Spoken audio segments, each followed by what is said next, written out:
नमस्कार दोस्तों, स्वागत है आपका हमारे चैनल स्टडी आईएएस पर। दोस्तों, हमारा विज़न पीटी 365 का सीरीज़ चल रहा था। ये हमारा इस सीरीज़ का चौथा लेक्चर है और पीटी 365 राज व्यवस्था। ठीक है, तो चलिए देखते हैं। चौथे लेक्चर में देखिए, अब तक हमने पहला चैप्टर पूरी तरीके से कंप्लीट कर लिया है। ये हमारा दूसरा चैप्टर है। कौन सा दूसरा चैप्टर है? दूसरे चैप्टर का नाम है संसद, राज्य विधायिका, स्थानीय सरकारों की कार्य पद्धति। इसमें पहला टॉपिक क्या है? पहला पॉइंट है 2.1 में विधायिका। तो 2.1 में विधायिका पहला टॉपिक है। इसमें 2.11 का कौन सा पहला पॉइंट है? संसदीय समितियाँ, यानी कि पार्लियामेंट्री कमेटी। ठीक है, तो सुर्खियों में क्या हो रही? सुर्खियों में इसलिए रही कि पिछले संसद के जो है पिछले सत्र में जो है सभी विधेयकों को संसदीय स्थायी समितियों की समीक्षा के बिना ही पारित कर दिया गया। तो मतलब उनके पास भेजा नहीं गया था, ये डायरेक्ट ही पारित कर दिया गया था। तो संसदीय स्थायी समितियाँ चर्चा में रही थी, तो इसके बारे में जान लेते हैं क्या क्या है। देखिए, संसदीय स्थायी समितियाँ जो हैं ये दो प्रकार की होती हैं। कौन कौन सी होती हैं? एक स्थायी समिति होती है, एक तदर्थ समिति होती है। स्थायी समिति क्या होती है? स्थायी समिति अपनी प्रकृति में जो है स्थायी होती है और प्रत्येक वर्ष सृजित की जाती है। ध्यान रखिएगा, स्थायी समिति का ये मतलब नहीं कि अगर लोकसभा एक बार 5 साल के लिए जो है गठित हो गई तो ये 5 साल के लिए 5 साल के लिए स्थायी समिति बना दी गई। कोई नहीं, ऐसा बिल्कुल नहीं है। संसदीय समितियां जो स्थायी प्रकृति की होती हैं वो केवल प्रत्येक वर्ष में सृजित की जाती हैं और सतत रूप से काम करती हैं अपना। और तदर्थ समितियाँ क्या होती हैं? तदर्थ समितियाँ जो है प्रकृति में अस्थायी होती हैं, सौंपे गए कार्य को समाप्त हो जाने के बाद कार्य करना बंद कर देती हैं। ठीक है, ये मतलब किसी विशेष मुद्दे को लेकर के बनाई जाती हैं ये समितियाँ, तदर्थ समितियाँ, और जैसे ही वो विषय समाप्त हो जाता है ये समितियाँ जो हैं समाप्त हो जाती हैं। कुछ एग्जाम्पल देखिए स्थायी समितियों में। देखिए, वित्त समिति होती है, एक विभागीय समिति होती है, एक वित्त समिति होती है। वित्त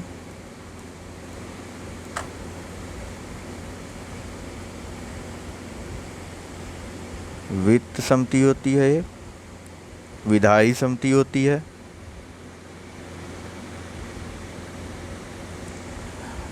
और सदन के दैनिक कार्यों से संबंधित समितियां भी होती हैं। ठीक है, वित्त समिति में कौन कौन सी होती है? वित्त समिति में भी दो समिति होती है। एक होती है लोक लेखा समिति, यानी कि पब्लिक अकाउंट समिति, पब्लिक अकाउंट कमेटी। ठीक है, पीएसी जिसे हम लोग बोलते हैं। क्या बोलते हैं? पीएसी। और एक होती है प्राक्कलन समिति। ठीक है, पीएसी में कितने सदस्य होते हैं? पीएसी में 22 सदस्य होते हैं, 22 मेंबर होते हैं, जिसमें कि 15 लोकसभा से और बाकी कितना बचा? बाकी बचा हमारा 7 जो है राज्यसभा से। ठीक है, और इसी तरीके से प्राक्कलन समिति जो होती है, प्राक्कलन समिति में प्राक्कलन समिति जो होती है हमारी, प्राक्कलन समिति जो होती है इसमें जो है सारे सदस्य लोकसभा से होते हैं। और इसमें कितने सदस्य होते हैं? इसमें सदस्य होते हैं 30। ठीक है, और तदर्थ समितियाँ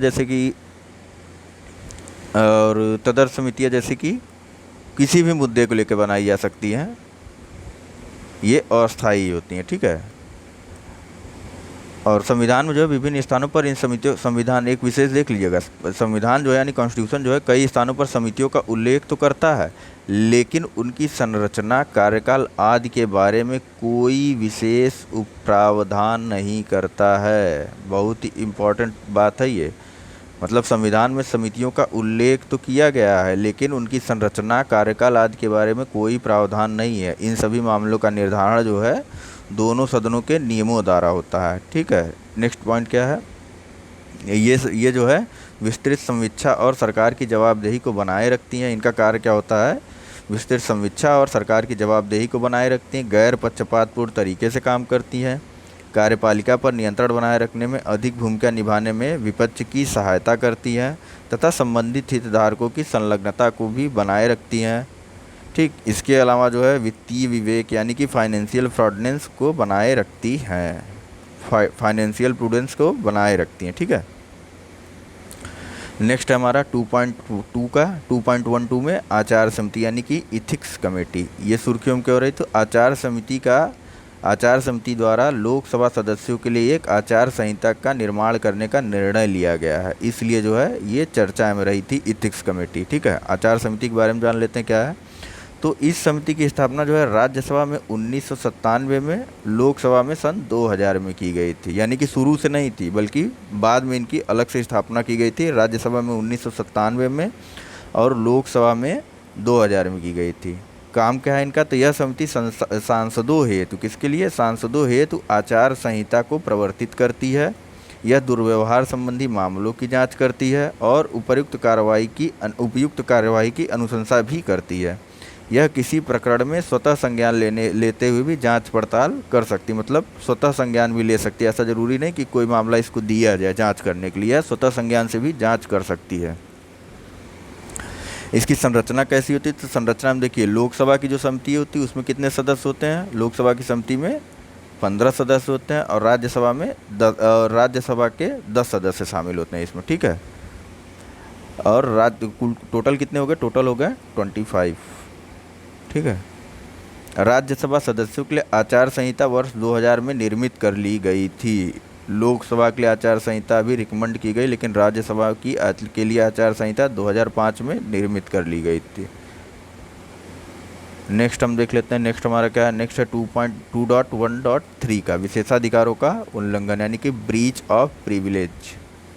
ये सुर्खियों में क्यों रहा था? तो देखिए, राफेल लड़ाकू जेट विमान सौदे के संबंध में प्रधानमंत्री और रक्षा मंत्री के विरुद्ध, किसके विरुद्ध? प्रधानमंत्री और रक्षा मंत्री के विरुद्ध विशेषाधिकार उल्लंघन प्रस्ताव प्रस्तुत किया गया था, ठीक है। इसलिए यह चर्चा में रही थी।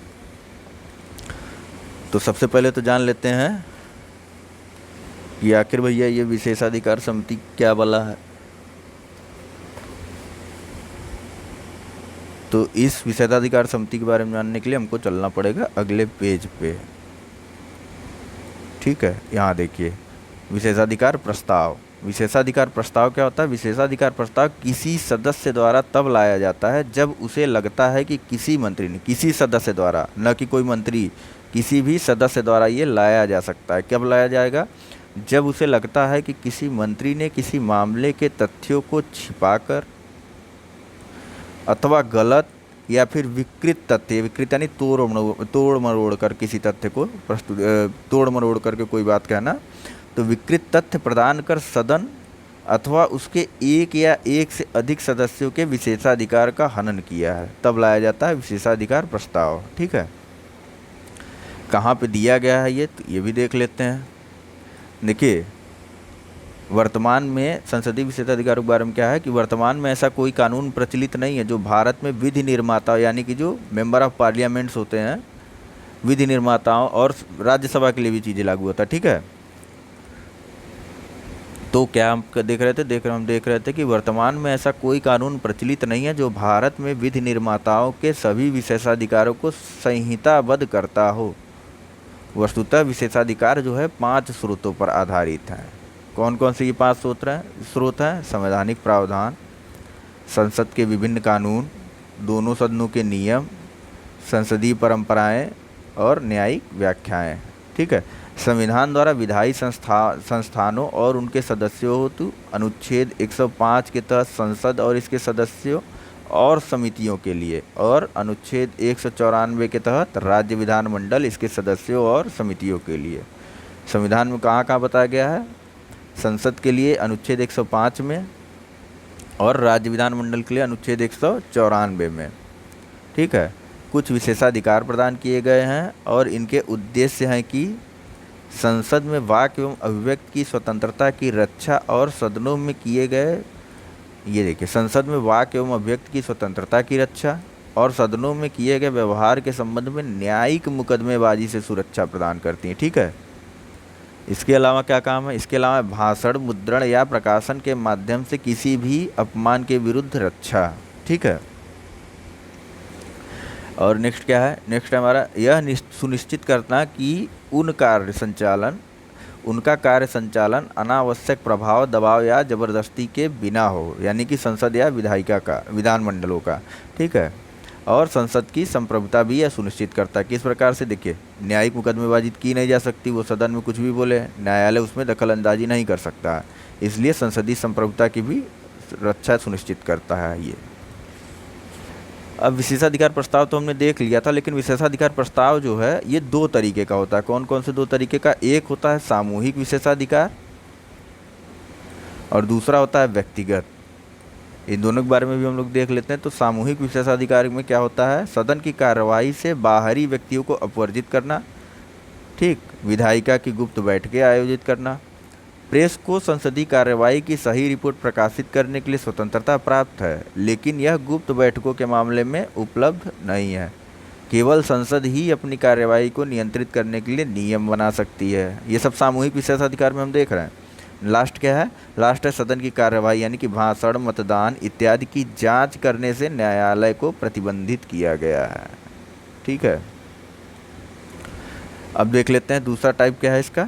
दूसरा एक व्यक्तिगत विशेषाधिकार मिलता है, यानी कि प्रत्येक एमपी को ये विशेषाधिकार मिलता है। क्या है इसमें? तो देखिए, सत्र यानी जब संसद सत्र चल रहा हो तो उस दौरान या संसद सत्र के 40 दिन पहले और 40 दिन के बाद भी, यानी कि सदन सत्र के दौरान तथा सत्र के 40 दिन पूर्व और सत्र के 40 दिन पश्चात गिरफ्तारी से सुरक्षा प्रदान करता है ये। ठीक है, यह सुरक्षा केवल सिविल मामलों के लिए है, आपराधिक मामलों के लिए नहीं है। केवल सिविल मामलों के लिए उपलब्ध है, आपराधिक मामलों में नहीं है। ठीक है, और दूसरा पॉइंट क्या है? संसद में दिए गए किसी भी वक्तव्य के लिए न्यायालय की कार्यवाही से उन्मुक्ति। और लास्ट क्या है? लास्ट है सदन के सत्र में होने के दौरान साक्षी के रूप में उपस्थिति से उन्मुक्ति। ठीक है, अब जान लेते हैं विशेषाधिकार समिति क्या है। तो देखिए, संसद राज्य विधानमंडल के संसद या राज्य विधानमंडल के प्रत्येक सदन में, यानी कि राज्यसभा लोकसभा दोनों में, संसद राज्य विधानमंडल या राज्य विधानमंडल के प्रत्येक सदन में विशेषाधिकार संबंधी स्थायी समिति, अभी हमने पहला टॉपिक की शुरुआत किया था कि स्थायी समिति और तदर्थ समिति के बारे में, ठीक है, का प्रावधान किया गया है। तो विशेषाधिकार समिति किस प्रकार की समिति है? ये समिति है स्थायी समिति है। ठीक है, लोकसभा और राज्यसभा की विशेषाधिकार संबंधी स्थायी समिति में क्रमशः 15 और 10 सदस्य शामिल होते हैं, जिन्हें क्रमशः अध्यक्ष और सभापति द्वारा नामित किया जाता है। ठीक, लोकसभा में कितने होते हैं? 10। राज्यसभा में कितने होते हैं? लोकसभा में कितने होते हैं? 15 और राज्यसभा में 10। तो लोकसभा के विशेषाधिकार समिति के सदस्यों को कौन नामित करता है? लोकसभा का अध्यक्ष। और राज्यसभा के विशेषाधिकार संबंधी स्थायी समिति के सदस्यों को कौन नामित करता है? सभापति, जिसमें सदस्य कितने होते हैं? 10। ठीक है, लास्ट क्या है? तो लास्ट है इसका कार्य विशेषाधिकार के उल्लंघन संबंधी मामलों की जांच करना और अध्यक्ष सभापति को उचित कार्यवाही की सिफारिश करना। मतलब ये अपनी सिफारिश किसे देती है विशेषाधिकार समिति जांच के बाद? अध्यक्ष या फिर लोकसभा में अध्यक्ष को और राज्यसभा में सभापति को उचित कार्यवाही की सिफारिश करने के लिए, न कि राष्ट्रपति को। ठीक है, नेक्स्ट देख लेते हैं हमारा क्या है। नेक्स्ट हमारा 2.1.4 में क्या है? दल परिवर्तन विरोधी कानून यानी कि एंटी डिफेक्शन लॉ। सुर्खियों में क्या हो रहा था? तो देखिए, हाल फिलहाल में तो ये काफ़ी सुर्खियों में रहा था, अभी फिर से सुर्खियों में उठा है। देखिए क्या है, उच्चतम न्यायालय ने कर्नाटक विधानसभा, अभी देखिए एमपी के लिए आया हुआ है, ठीक है, मध्य प्रदेश, वहाँ पे भी आप देख ही रहे होंगे क्या करंट सिनारियो चल रहा है। तो चलिए फिलहाल टॉपिक पे आते हैं कि देखिए, उच्चतम न्यायालय ने कर्नाटक विधानसभा के 17 बागी विधायकों को निरहर घोषित करने के वहाँ के विधानसभा के पूर्व अध्यक्ष के निर्णय को मान्य ठहराया है, लेकिन न्यायालय ने बागी विधायकों को उपचुनाव लड़ने की अनुमति प्रदान कर दी है। आगे देखते हैं, आगे क्या है कि हाल ही में उच्चतम न्यायालय द्वारा संसद को संविधान संशोधन करने के लिए कहा है। किसने कहा है? उच्चतम न्यायालय ने संसद को संविधान संशोधन करने के लिए कहा है। क्यों? ताकि जो है विधानसभा अध्यक्षों द्वारा अपने विशेषाधिकारों का उपयोग करके दल बदल विरोधी कानून के तहत अयोग्य ठहराए जाने निर्णय लेने की अनन्य शक्ति को समाप्त किया जा सके। मतलब क्या है इसमें? एक चीज़ हम और देखेंगे कि जो है लोकसभा अध्यक्ष, मतलब विधानसभा का जो अध्यक्ष रहता है उसके पास अनन्य शक्ति रहती है कि वह किसी विधायक को निरहर घोषित करे अथवा नहीं करे। नहीं करे का मतलब यह है कि कब घोषित करे अयोग्य, डिले कर देते हैं ये लोग ज़्यादातर। तो दल परिवर्तन विरोधी कानून के बारे में देख लेते हैं क्या है। तो 10वीं अनुसूची संविधान में 52वें संशोधन 52 अमेंडमेंट संशोधन अधिनियम 1985 द्वारा अंतः स्थापित की गई थी। ठीक है, 10वीं अनुसूची को जो है संविधान में 52वें संविधान संशोधन अधिनियम 1985 द्वारा अंतः स्थापित किया गया था। यह विधायिका के पीठासीन अधिकारी द्वारा विधायकों को दल परिवर्तन के आधार पर निरर्हर घोषित करने हेतु प्रक्रिया को उपबंधित करती है। ठीक है, और क्या है इसी में एक पॉइंट और दिए रहा है कि अध्यक्ष के पास न तो एक व्यक्ति की निरर्हरता की अवधि तय करने जिसके लिए उसे निरर्हर घोषित किया गया यानी कि अयोग्य घोषित किया गया है, और न ही उसे चुनाव लड़ने से प्रतिबंधित करने की शक्ति है। ठीक है, अवधि तय करने, यहाँ देख लीजिए, जिसके लिए उसे निरर्हर घोषित किया गया है, और न ही उसे चुनाव लड़ने से प्रतिबंधित, मतलब ऐसा नहीं कि अध्यक्ष जो उसे चुनाव लड़ने से प्रतिबंधित कर देगा अगर कोई अयोग्य घोषित हो जाता है तो। ठीक है, नेक्स्ट पॉइंट क्या है। इस कानून के अनुसार संसद अथवा राज्य विधानमंडल के किसी भी सदस्य को निरर्हित किया जा सकता है यदि कब निरर्हित किया जा सकता है। एंटी डिफेक्शन लॉ कब लागू होगा, तो देखिए, वह अपने राजनीतिक दल की सदस्यता को स्वेच्छा से त्याग देता है। जैसे कि अभी मोदी जी जो है भाजपा के सदस्य हैं, बनारस लोकसभा से जीते हुए हैं, अगर ये जो है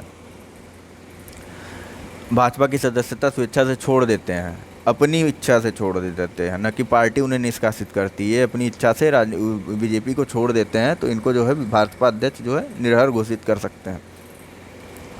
भाजपा इन्हें जो है लोकसभा अध्यक्ष निरर्हर घोषित कर सकते हैं। ठीक है, नेक्स्ट क्या है।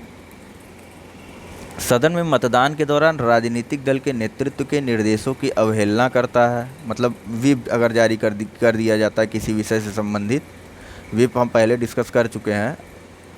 ठीक है, क्या होता है, तो अगर किसी सदन में मतदान के दौरान राजनीतिक दल के नेतृत्व के निर्देशों की अवहेलना करता है, अपने दल के व्हिप या जिसे हिंदी में सचेतक के आदेशों के विरुद्ध सदन में मतदान करता है या मतदान से अनुपस्थित रहता है। ठीक है, मतदान करता है या तो विरुद्ध में मतदान करता है और या फिर अनुपस्थित भी रहता है, तब ये लागू हो जाएगा।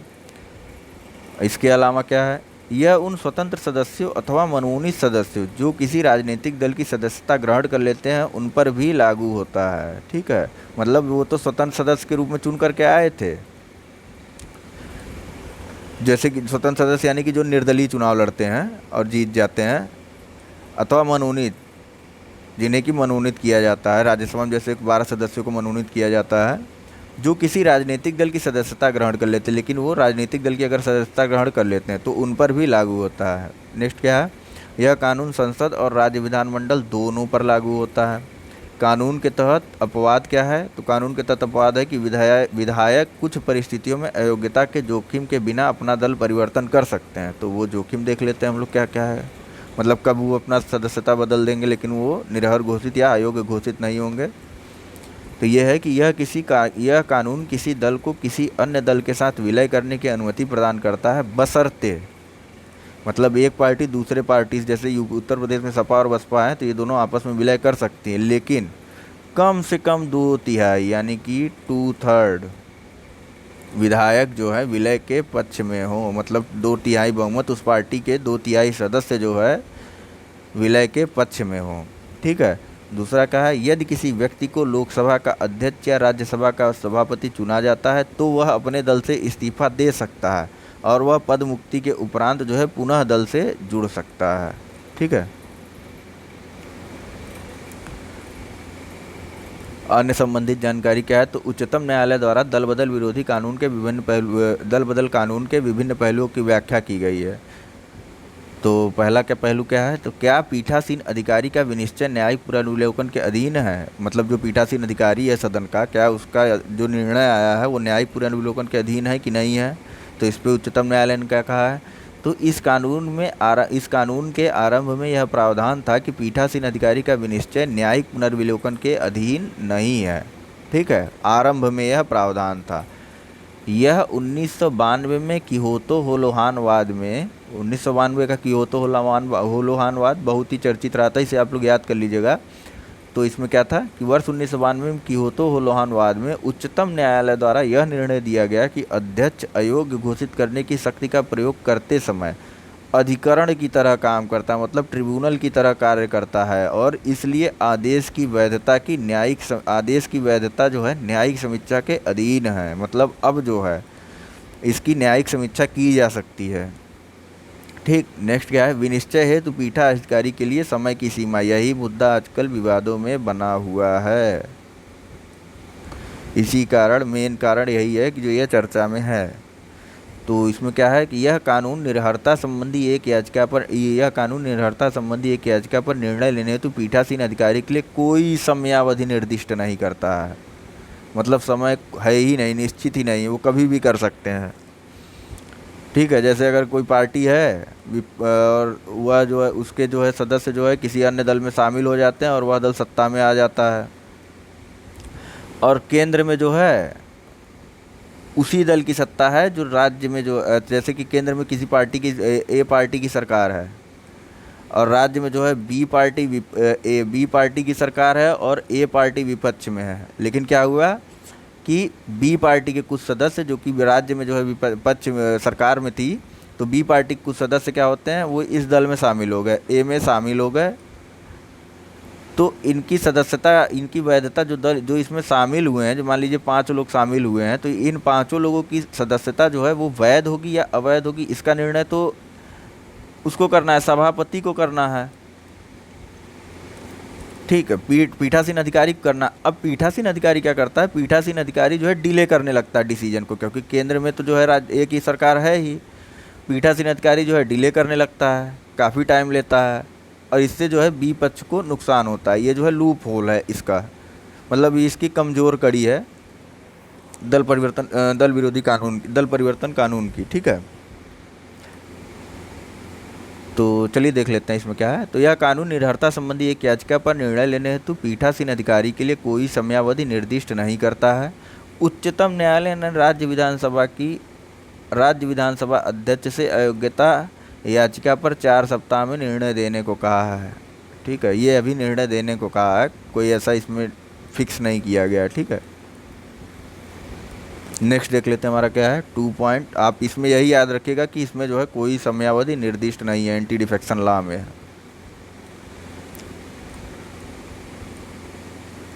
ठीक है, नेक्स्ट हमारा 2.1.5 में क्या है, राज्य विधान परिषद।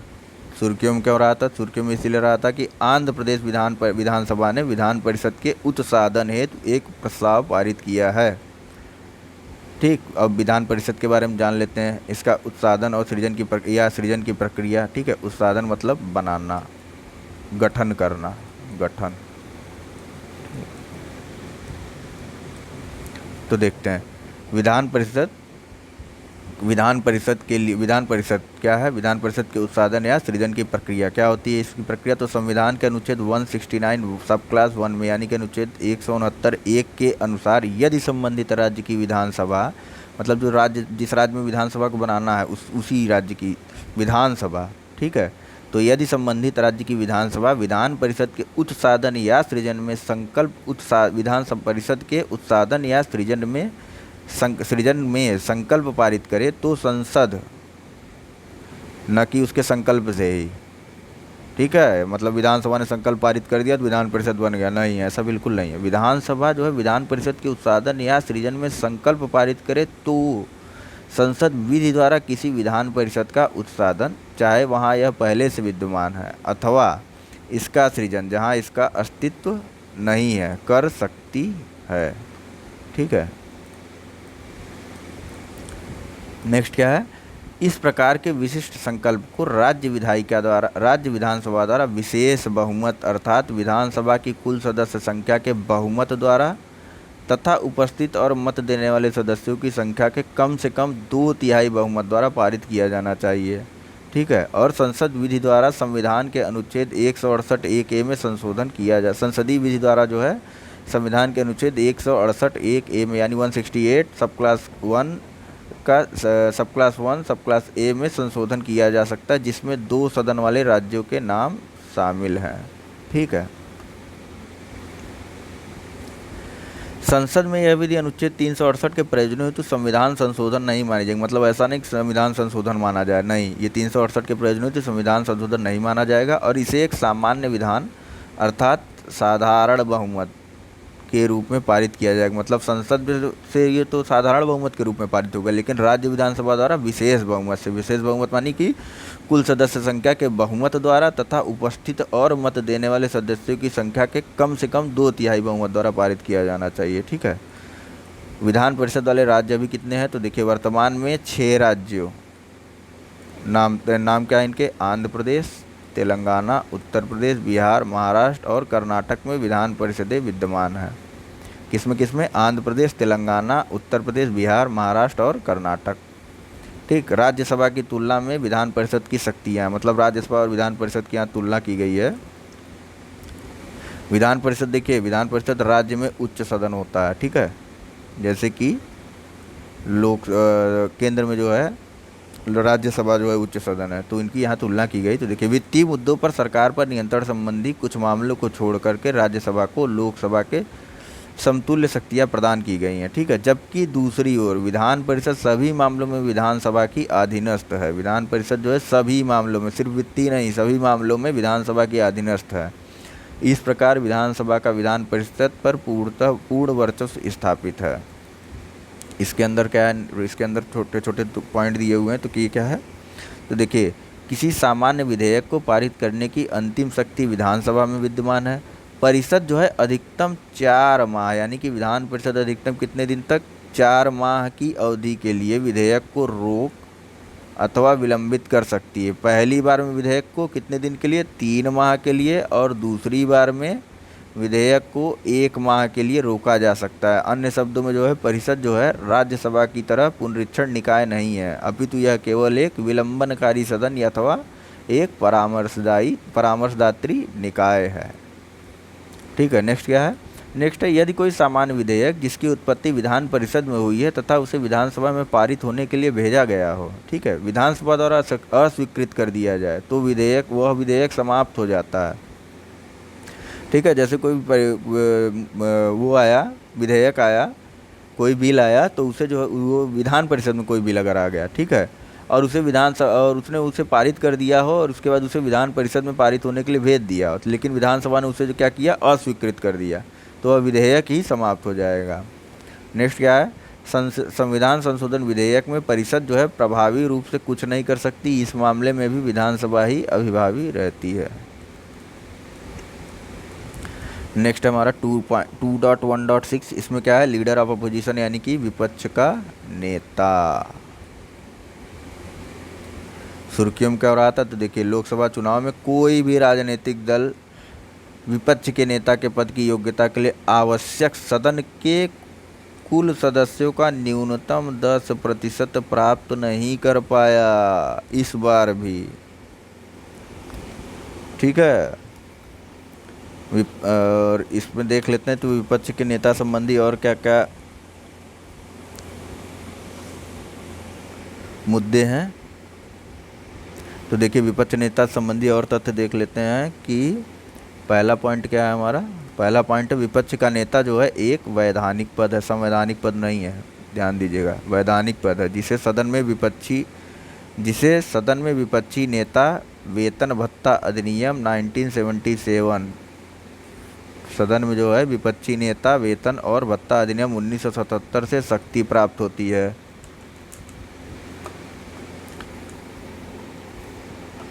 ठीक। नेक्स्ट पॉइंट क्या है? इस अधिनियम में विपक्ष में सबसे अधिक संख्या वाले दल के उस नेता को उस सदन में नेता प्रतिपक्ष के रूप में परिभाषित किया गया है जिसे यथास्थिति राज्यसभा में सभापति या लोकसभा के अध्यक्ष द्वारा उसे मान्यता दी गई हो।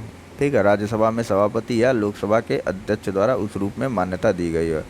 हालांकि विपक्ष के नेता को मान्यता देते समय अध्यक्ष को 1956 में जारी लोकसभा अध्यक्ष के दिशा निर्देशों का पालन करना चाहिए। निर्देश क्या थे? तो भाई यह निर्देश के अनुसार जो है यदि सदन में सबसे बड़ी विपक्षी पार्टी के सदस्यों की संख्या सदन की बैठक के लिए आवश्यक, 2 चीज़ें होंगी यहाँ पे, अच्छे से ध्यान दीजिएगा। यदि सदन में सबसे बड़ी विपक्षी पार्टी के सदस्यों की संख्या जो है सदन की बैठक के लिए आवश्यक गणपूर्ति कोरम ठीक है। सदन अर्थात सदन के कुल सदस्य संख्या के 1/10 के बराबर नहीं है तो लोकसभा अध्यक्ष उक्त पार्टी के किसी सदस्य को विपक्ष के नेता का दर्जा देने के लिए बाध्य नहीं है। तो यानी कि यहाँ दो चीज़ें क्या मिल गई, एक चीज़ तो हमें मिल गई कि अगर किसी पार्टी के सदस्य को जो है 1/10 मेंबर नहीं है पार्लियामेंट में तो उसे जो है विपक्ष के नेता का दर्जा नहीं मिलेगा उसकी पार्टी में किसी को भी। ठीक है। और दूसरी चीज़ क्या है, दूसरी चीज़ है सदन की बैठक के लिए आवश्यक गणपूर्ति कितनी होनी चाहिए, कुल सदस्य संख्या का 1/10। नेक्स्ट पॉइंट क्या है, विपक्ष के नेता को कैबिनेट मंत्री का दर्जा प्राप्त होता है। विपक्ष के नेता को कैबिनेट मंत्री का दर्जा प्राप्त होता है और वह उन पैनलों का सदस्य होता है जो सीवीसी, देखिए सीवीसी के चयन में सीबीआई के निदेशक, लोकपाल जैसे वैधानिक और संवैधानिक पदों की नियुक्ति करते हैं। मतलब ये इन समितियों का सदस्य होता है, सीवीसी के लिए, सीबीआई के निदेशक के चयन के लिए, लोकपाल इत्यादि के लिए। ठीक है। नेक्स्ट है हमारा 2.1.7 गैर सरकारी सदस्यों के विधेयक यानी कि प्राइवेट मेंबर बिल। अच्छे से याद होगा आप सबको, एक बार यूपीएससी ने बहुत अच्छे से खेला था हम सबके साथ प्राइवेट मेंबर बिल को लेकर के। ठीक है, चलिए देखते हैं। राज्यसभा में एक गैर सरकारी सदस्य विधेयक राज्यसभा में एक गैर सरकारी सदस्य विधेयक यानी कि प्राइवेट मेंबर बिल जो है पुरस्थापित किया गया जो उम्मीदवारों के चुनाव खर्च सीमा को हटाने और राज्य वित्त पोषण का प्रस्ताव करता है। किस बारे में प्रस्तुत किया गया है, कहाँ प्रस्तुत किया गया, सबसे पहले तो राज्यसभा में। ठीक है। किस बारे में है कि उम्मीदवार के चुनाव खर्च की सीमा को हटाने और राज्य वित्त पोषण, मतलब चुनाव का खर्च जो है राज्य दे, सरकार दे। ठीक है, राज्य वित्त पोषण का प्रस्ताव करता है। विधेयक के बारे में जान लेते हैं क्या है, गैर सरकारी सदस्यों के विधेयक के बारे में यानी प्राइवेट मेंबर बिल के बारे में जान लेते हैं होता क्या है। तो देखिए गैर सरकारी सदस्य जो है कौन होता है, सबसे पहले तो ये जान लीजिए, गैर सरकारी सदस्य कोई भी सांसद जो मंत्री नहीं है, कोई भी सांसद जो मंत्री नहीं है। यानी कि अगर दो पार्टियां हैं, मान लीजिए ए और बी, ए तो सरकार में है, ठीक, ए की सरकार है भैया, बी सरकार में है नहीं। सदस्य तो दोनों के होंगे ना लोकसभा में, अगर ये लोकसभा है तो इसमें तो दोनों के सदस्य होंगे। ठीक, ये मान लीजिए ये पूरा है लोकसभा, इसमें ए पार्टी बी पार्टी दोनों के सदस्य होंगे। ए की सरकार है तो क्या हुआ, बी के भी तो सदस्य हैं, और ए के जितने मेंबर हैं वो सबके सब तो मंत्री होंगे नहीं। मंत्रियों की तो सीमा निर्धारित है, बताइए कौन सा एक्ट में ये निर्धारित किया गया था और कितने %। ठीक है, नीचे कमेंट करके बताइए इसे जल्दी से। तो एक के जो है सारे सांसद तो विधायक मंत्री होंगे नहीं, कुछ ऐसे भी होंगे जो मंत्री नहीं होंगे। तो ए के भी वे सांसद, बी के तो होंगे ही होंगे, ए के भी जितने सांसद हैं जो मंत्री नहीं हैं वो सब गैर सरकारी सदस्य कहे जाएंगे। ठीक है, और इनके द्वारा जो भी बिल लाया जाएगा वो गैर सरकारी बिल होगा यानी कि प्राइवेट मेंबर बिल होगा। ठीक, नेक्स्ट देख लेते हैं क्या है, गैर सरकारी सदस्यों के विधेयक की स्वीकार्यता जो है पीठासीन अधिकारी द्वारा निर्धारित की जाती है। मतलब जिस सदन में वो पेश कर रहा है उसके पीठासीन अधिकारी द्वारा निर्धारित की जाएगी। नेक्स्ट क्या है, नेक्स्ट है ऐसे विधेयक की पुरस्थापना हेतु उसे सूचीबद्ध किए जाने के लिए सदस्य द्वारा कम से कम 1 माह पूर्व नोटिस दिया जाना चाहिए। मतलब जिसे ने जो यह विधेयक ले आना चाह रहा है उसे 1 माह पहले इसकी नोटिस देनी होगी। और उसके अलावा प्रत्येक सत्र में, सत्र की बात हो रही है दिन की नहीं है, प्रत्येक सत्र में अधिकतम 3 गैर सरकारी सदस्यों के विधेयकों को पुरस्थापित किया जा सकता है यानी कि पेश किया जा सकता है। और जहां सरकारी विधेयकों को किसी भी दिन प्रस्तुत किया जा सकता है और उन पर चर्चा की जा सकती है, वहीं गैर सरकारी सदस्यों के विधेयक को केवल शुक्रवार को पुरस्थापित किया जा सकता है और उन पर चर्चा की जा सकती है। किस दिन, केवल शुक्रवार को। नेक्स्ट क्या है, गैर सरकारी सदस्यों के विधेयक जो है उच्चतम न्यायालय आपराधिक अपीली क्षेत्राधिकार विस्तार विधेयक 1968 को अंतिम बार दोनों सदनों द्वारा 1970 में पारित किया गया। मतलब ऐसा नहीं कि कोई भी अभी तक प्राइवेट मेंबर बिल पारित नहीं हुआ, पारित हुआ है। लास्ट टाइम कब पारित हुआ है, 1970 में पारित हुआ है। कौन सा बिल था, उच्चतम न्यायालय आपराधिक अपीली क्षेत्राधिकार विस्तार विधेयक 1968 ठीक पारित किया गया था। लास्ट टाइम कब? 1970 में। नेक्स्ट क्या है? नेक्स्ट है अब तक गैर सरकारी सदस्यों द्वारा पुरस्तापित कुल 14 विधेयक, ऐसा नहीं पहली बार हो रहा है, कुल 14 विधेयकों जिनमें से 5 राज्यसभा में प्रस्तुत किए गए थे, पारित किए जा चुके हैं। यानी कि कितने विधेयक अब तक पारित हो चुके हैं? 14 विधेयक पारित हो चुके हैं। और नेक्स्ट क्या है? गैर सरकारी सदस्यों द्वारा संविधान संशोधन विधेयक पुरस्तापित किए जा सकते हैं परंतु धन विधेयक नहीं। ये जो है संविधान संशोधन विधेयक भी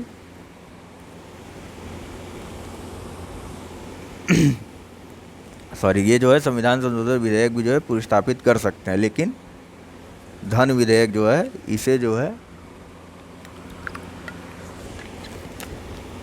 पेश नहीं कर सकते हैं। ठीक है, आगे देख लेते हैं क्या है। आगे जो अभी बिल आया है इसके बारे में चर्चा है, जो अभी गैर सरकारी बिल आया है, प्राइवेट मेंबर जो बिल आया है इसके बारे में थोड़ी सी जानकारी दी गई है। तो चुनाव खर्च की जो अधिकतम सीमा है उसके बारे में बताया गया है। इसमें क्या है? भारत निर्वाचन आयोग ने लोकसभा चुनाव 2019 में उम्मीदवारों के लिए, लोकसभा चुनाव के लिए, ठीक है, कौन निर्धारित करता है? भारत निर्वाचन आयोग ने लोकसभा चुनाव 2019 में उम्मीदवारों के लिए 70 लाख रुपए चुनाव खर्च की सीमा निर्धारित की।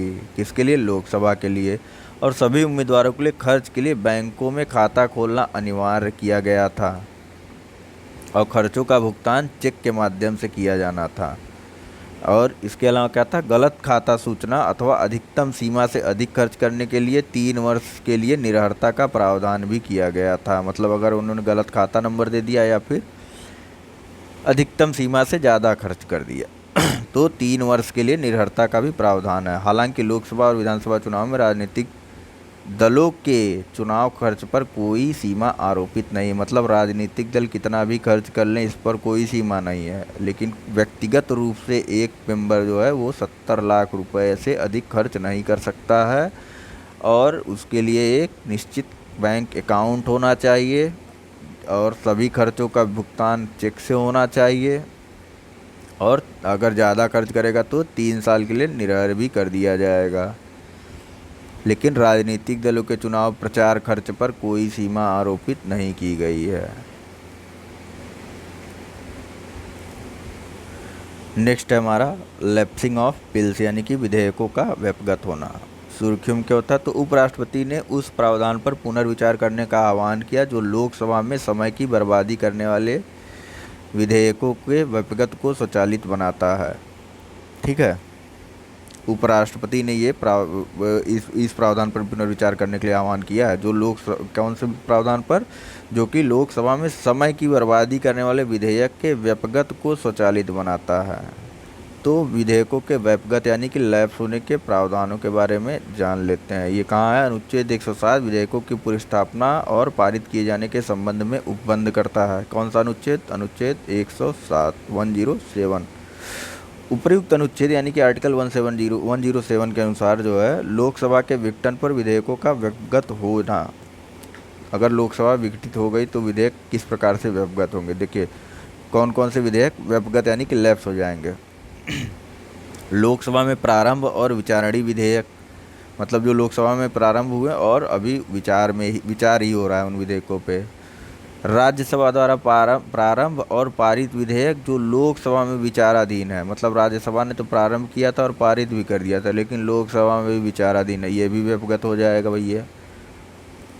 नेक्स्ट क्या है? लोकसभा द्वारा प्रारंभ और पारित विधेयक जो राज्यसभा में विचाराधीन है वो भी व्यपगत हो जाएगा, लैप्स हो जाएगा। राज्यसभा द्वारा प्रारंभ कोई विधेयक जिसे लोकसभा द्वारा संशोधन सहित लौटा दिया गया हो और राज्यसभा में विचाराधीन हो वह भी व्यपगत हो जाएगा। और अब देख लेते हैं विधेयक के व्यपगत न होने की परिस्थितियां क्या क्या हैं। तो इसमें क्या है?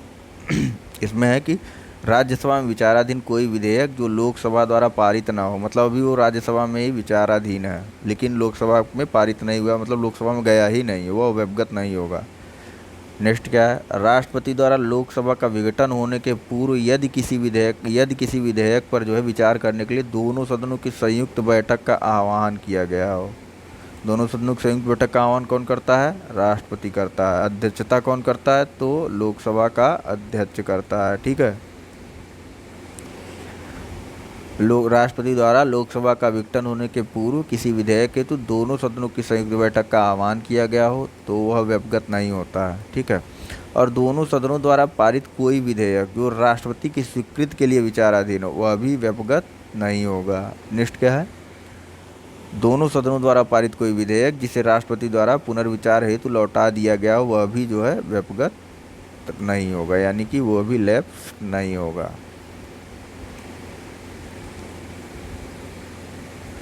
नेक्स्ट है हमारा 2.1.9 यानी कि लाभ का पद, ऑफिस ऑफ प्रॉफिट टॉपिक है हमारा नेक्स्ट। तो देखिए क्या है, तो लाभ का पद धारण करने के कारण जो है राष्ट्रपति द्वारा दिल्ली विधानसभा के विधायकों को अयोग्य घोषित कर दिया गया था। लाभ का पद धारण करने किसके द्वारा? राष्ट्रपति द्वारा दिल्ली विधानसभा के विधायकों को अयोग्य घोषित कर दिया गया था। लाभ का पद क्या है इसको जान लेते हैं। तो सबसे पहले तो देखिए अनुच्छेद 102(1)(a) तथा अनुच्छेद 191(1)(a) में लाभ के पद के आधार पर निर्हरताओं का उल्लेख है। ठीक है, 102(1)(a) में संसद के बारे में प्रावधान है, 191(1)(a) में जो है राज्य के विधानमंडलों के बारे में प्रावधान है। ठीक है, तो इसमें लाभ के पद के आधार पर निर्हरताओं का उल्लेख तो है, किंतु लाभ के पद का न तो संविधान में परिभाषित किया गया है और न ही जनप्रतिनिधित्व अधिनियम में। ठीक, न तो लाभ के पद की परिभाषा संविधान में कहीं पे और न ही जो है जनप्रतिनिधित्व अधिनियम, यानी कि कहीं इसकी परिभाषा नहीं दी हुई है। परंतु इसे देखिए यहाँ नीचे भी दिया गया हुआ है, परंतु न तो इसे संविधान में न ही लोक प्रतिनिधित्व अधिनियम 1951 के अंतर्गत परिभाषित किया गया है। इसके विषय में एक केस है, तो कौन सा केस है? प्रद्युत बारदोलाई बनाम स्वप्न राय वाद, 2001 का ये वाद है। उच्चतम न्यायालय ने जो है इसमें जो है लाभ के पद की जांच के लिए निम्नलिखित प्रश्नों को रेखांकित किया। कौन कौन से प्रश्न? कौन सा केस था पहले तो याद कर लीजिए, प्रद्युत बारदोलाई बनाम स्वप्न राय वाद। याद करने के लिए इसलिए कह रहा हूँ कि मेंस लिखने में अगर आप ये लोग केस लिखते हैं तो ज़्यादा नंबर मिलेगा। और अभी पीसीएस मेंस की परीक्षा भी होने वाली है, उत्तर प्रदेश पीसीएस की। बाकी चलिए देखते हैं। ठीक है, लाभ के पद की जांच करने के लिए जो है सुप्रीम कोर्ट ने निम्नलिखित प्रश्नों को रेखांकित किया था, जैसे कि क्या वह नियुक्ति सरकार द्वारा की गई है? अगर हाँ तो वह लाभ का पद होगा। ठीक है, क्या पदस्थ व्यक्ति को हटाने अथवा बर्खास्त करने का अधिकार सरकार के पास है? हाँ तो लाभ का। क्या सरकार किसी पारिश्रमिक का भुगतान कर रही है? नेक्स्ट क्या है? पदस्थ व्यक्ति के कार्य क्या है एवं क्या वह ये कार्य सरकार के लिए कर रहा है?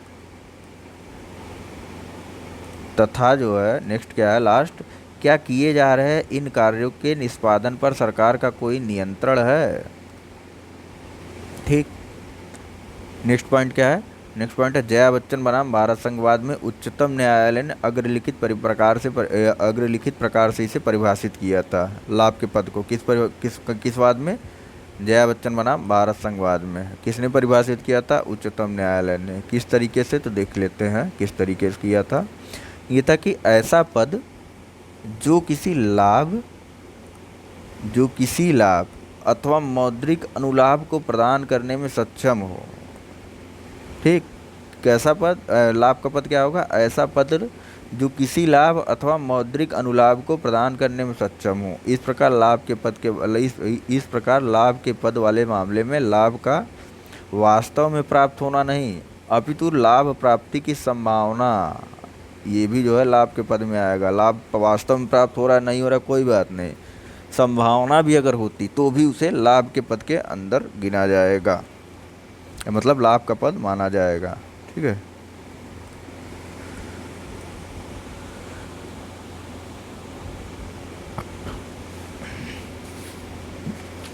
नेक्स्ट हमारा 2.2 में क्या है? मंत्रिमंडलीय समितियों का पुनर्गठन। थोड़ा सा ही बचा है, ये दूसरा चैप्टर हम लोग कंप्लीट कर लेंगे, तो देख लेते हैं जल्दी। देखिए मंत्रिमंडलीय समितियों का जो है पुनर्गठन किया गया हाल ही में, कैबिनेट कमिटीज रिकॉन्स्टिट्यूटेड। ठीक है, 2.2 में ये टॉपिक है हमारा। इसमें क्या है? केंद्र सरकार द्वारा 2 नई समितियों का गठन किया गया। कौन कौन सी नई समिति का है? तो पहली नई समिति है निवेश और विकास पर मंत्रिमंडलीय समिति तथा रोजगार और कौशल विकास पर मंत्रिमंडलीय समिति। ठीक है, पहली समिति किस पे है? निवेश और विकास पर मंत्रिमंडलीय समिति, और दूसरी क्या है? रोजगार और कौशल विकास पर मंत्रिमंडलीय समिति। ठीक है, तो दो नई समितियों के गठन सहित 8 प्रमुख मंत्रिमंडलीय समितियों का जो है पुनर्गठन किया गया है। नए 2 नई बनाई गई हैं, निवेश और विकास पर मंत्रिमंडलीय समिति, दूसरी कौन सी? रोजगार और कौशल विकास पर मंत्रिमंडलीय समिति। सबसे पहले तो ये जान लेते हैं मंत्रिमंडलीय समिति होती क्या वाला है। तो देखिए, ये जो है संविधानेतर निकाय, मतलब संविधान में इनकी कोई व्याख्या नहीं है। सबसे पहले तो ये जान लीजिए, ये संविधानेतर निकाय हैं जिनकी स्थापना से संबंधित प्रावधान कहाँ पे है? तो भारत सरकार कार्य संचालन नियम 1961 में उपबंधित किए गए हैं। नेक्स्ट क्या है? प्रधानमंत्री द्वारा इन्हें समय की अनिवार्यता और परिस्थितियों की मांग के अनुसार गठित किया जाता है। कौन गठित करता है? प्रधानमंत्री। इन्हें समय की अनिवार्यता और परिस्थितियों की मांग के अनुसार गठित किया जाता है, इसीलिए इनकी संख्या, नामकरण और संरचना समय के साथ साथ परिवर्तित होते रहते हैं। और ये 2 प्रकार की होती हैं, एक स्थायी और एक तदर्थ। स्थायी समितियां स्थायी प्रकृति की, जबकि तदर्थ समितियां अस्थायी प्रकृति की होती हैं। ये तो बहुत ही साधारण सी बात है। प्रकार देख लेते हैं। ये मंत्रिमंडल के अत्यधिक कार्यभार को कम करने हेतु एक प्रकार के संगठनात्मक उपकरण है। ये समितियां जो है नीतिगत मुद्दों की गहन समीक्षा और प्रभावी समन्वय की सुविधा प्रदान करते हैं, इसीलिए इनका गठन किया जाता है। ठीक है, नेक्स्ट क्या है? मंत्रिमंडल इनके द्वारा लिए गए निर्णयों की समीक्षा कर सकता है। मतलब ऐसा नहीं कि जो इन्होंने कह दिया सब हो गया, मंत्रिमंडल इनके द्वारा लिए गए निर्णयों की समीक्षा कर सकता है। संरचना कैसी होती? तो सामान्यतः इनमें केवल कैबिनेट मंत्री शामिल होते हैं, हालांकि कैबिनेट मंत्रियों के अतिरिक्त अन्य मंत्रियों को भी इनका सदस्य बनाया जा सकता है। मतलब ये कोई रूल नहीं, कैबिनेट मंत्री ही होंगे। ठीक है, इनमें न केवल संबंधित मामलों के प्रभारी मंत्री शामिल होते हैं, बल्कि अन्य वरिष्ठ मंत्री भी शामिल होते हैं। इनके सदस्यों की संख्या जो है कितनी हो सकती है? 3 से लेकर के 8 तक हो सकती है। ठीक, मंत्रिमंडलीय समितियों में सदस्यों की संख्या कितनी हो सकती है? 3 से लेकर के 8। ठीक, समितियों के प्रमुख कौन होते हैं? तो अधिकांशतः समितियों का अध्यक्ष जो है प्रधानमंत्री होता है। कभी कभी अन्य कैबिनेट मंत्री भी अध्यक्ष के रूप में कार्य करते हैं, किंतु यदि प्रधानमंत्री किसी समिति का सदस्य होता है तो उसके द्वारा ही उस समिति की अध्यक्षता की जाती है। तो इससे संबंधित अन्य जानकारी भी देख लेते हैं क्या क्या है। तो पुनर्गठित समितियां कौन कौन सी हैं? पुनर्गठित समितियां जो है निम्नलिखित है। कौन कौन सी? तो देखते हैं, नियुक्ति संबंधी मंत्रिमंडलीय समिति, इसका काम देख लेते हैं। तो क्या है? तो इसके द्वारा केंद्रीय सचिवालय, सार्वजनिक उद्यम, बैंक, तीनों सेवाओं के प्रमुखों आज इससे संबंधित सभी उच्च स्तरीय नियुक्तियों के संबंध में निर्णय लिया जाता है। इसके द्वारा केंद्रीय स्तर पर प्रतिनियुक्त होने वाले अधिकारियों के स्थानांतरण के संबंध में भी निर्णय लिया जाता है। आर्थिक मामले संबंधी मंत्रिमंडलीय समिति यानी कि CCEA, ये बहुत चर्चा में रहती है। इसके द्वारा जो है एक सुसंगत और एकीकृत आर्थिक नीति विकसित करने हेतु आर्थिक प्रवृत्तियों, समस्याओं तथा संभावनाओं की समीक्षा की जाती है। इसमें क्या क्या है? यह कृषि उपज की कीमतों और आवश्यक वस्तुओं की कीमतों का भी निर्धारण करती है। कौन? आर्थिक मामलों संबंधी मंत्रिमंडलीय समिति, CCEA, cabinet committee on economic affairs. ठीक है, कृषि उपज की कीमतों और आवश्यक वस्तुओं की कीमतों का भी निर्णय लेती है। ठीक, नेक्स्ट क्या है? यह औद्योगिक लाइसेंसिंग नीतियों तथा ग्रामीण विकास और सार्वजनिक वितरण प्रणाली की समीक्षा करती है। यह 1000 करोड़ रुपए से अधिक के निवेश के प्रस्ताव पर भी विचार कर सकती है। 1000 करोड़ के अधिक के निवेश प्रस्ताव पर भी विचार करती है। ठीक, संसदीय कार्य संबंधी मंत्रिमंडलीय समिति को देख लेते हैं। तो यह क्या बोला भैया? देखिए क्या बोला है। यह संसदीय सत्रों के लिए समय सारणी तैयार करती है और संसद में सरकारी कार्यों की प्रगति की निगरानी भी करती है। ठीक है, यह गैर सरकारी कार्यों की समीक्षा करती है तथा यह भी निर्धारित करती है कि किन सरकारी विधेयकों और प्रस्तावों को प्रस्तुत किया जाना है। नेक्स्ट है राजनीतिक मामलों की मंत्रिमंडलीय समिति। ये क्या करती है देख लेते हैं। इसके द्वारा घरेलू और विदेशी मामलों से संबंधित सभी नीतिगत निर्णय लिए जाते हैं। नेक्स्ट है सुरक्षा मामलों पर संबंधी मंत्रिमंडलीय समिति। तो इसके द्वारा जो है कानून और व्यवस्था, आंतरिक सुरक्षा और आंतरिक अथवा बाह्य सुरक्षा निहितार्थों से संबंधित विदेशी मामलों पर नीतिगत कार्यवाहियों की निगरानी की जाती है। और साथ ही जो है यह राष्ट्रीय सुरक्षा से संबंधित आर्थिक और राजनीतिक मुद्दों पर भी निगरानी रखती है। साथ ही साथ इसके रक्षा क्षेत्र में किए गए 1000 करोड़ रुपए से अधिक के पूंजीगत व्यय से संबंधित मामलों पर भी विचार करती है। कौन सी समिति? सुरक्षा मामलों संबंधी मंत्रिमंडलीय समिति, न कि CCEA cabinet committee on economic affairs. नहीं भैया, अगर रक्षा मामलों के क्षेत्र में पूंजीगत व्यय 1000 करोड़ रुपए से अधिक है तो इस पर विचार कौन करेगा? कौन सी समिति करेगी? सुरक्षा मामलों पर मंत्रिमंडलीय समिति करेगी। नेक्स्ट क्या है?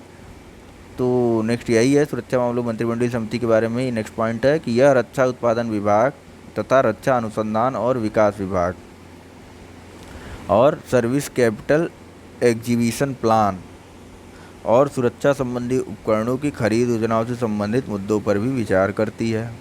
ठीक। नेक्स्ट क्या है? आवास संबंधी मंत्रिमंडलीय समिति। ये इसमें क्या है? तो यह सरकारी आवासों के आवंटन के संबंध में दिशा निर्देश अथवा नियम निर्धारित करती है, जिसके अंतर्गत संसद सदस्यों के लिए आवंटित किए जाने वाले आवास भी शामिल हैं। और दो और जो नई समितियां आई हैं उनके काम देख लेते हैं। तो ये क्या है? निवेश और विकास पर मंत्रिमंडलीय समिति। इसके काम क्या क्या हैं? तो इसके काम के अंदर में आएगा भैया, इसके द्वारा जो है एक निश्चित समय सीमा के अंतर्गत कार्यान्वित की जाने वाली 1000 करोड़ रुपए या इससे अधिक के निवेश की अवसंरचना और विनिर्माण संबंधी परियोजनाओं अथवा इसके द्वारा निर्दिष्ट किसी अन्य महत्वपूर्ण परियोजनाओं की पहचान की जाएगी। ठीक है। दूसरा क्या है? इसके द्वारा चिन्हित क्षेत्रों में संबंधित मंत्रालयों द्वारा अपेक्षित अनुमोदन और स्वीकृति प्रदान करने हेतु समय सीमा का निर्धारण किया जाएगा। साथ ही इसके द्वारा इस प्रकार की परियोजना की प्रगति की निगरानी भी की जाएगी। और दूसरी कौन सी बनी है? अभी दूसरी बनी है रोजगार और कौशल विकास पर मंत्रिमंडलीय समिति है। इसके काम देख लेते क्या क्या है। तो पहला है, इसके द्वारा देखिए ध्यान दीजिएगा, ये दोनों अभी नई समिति बनी, हो सकता है क्वेश्चन आ जाएगा। ठीक है।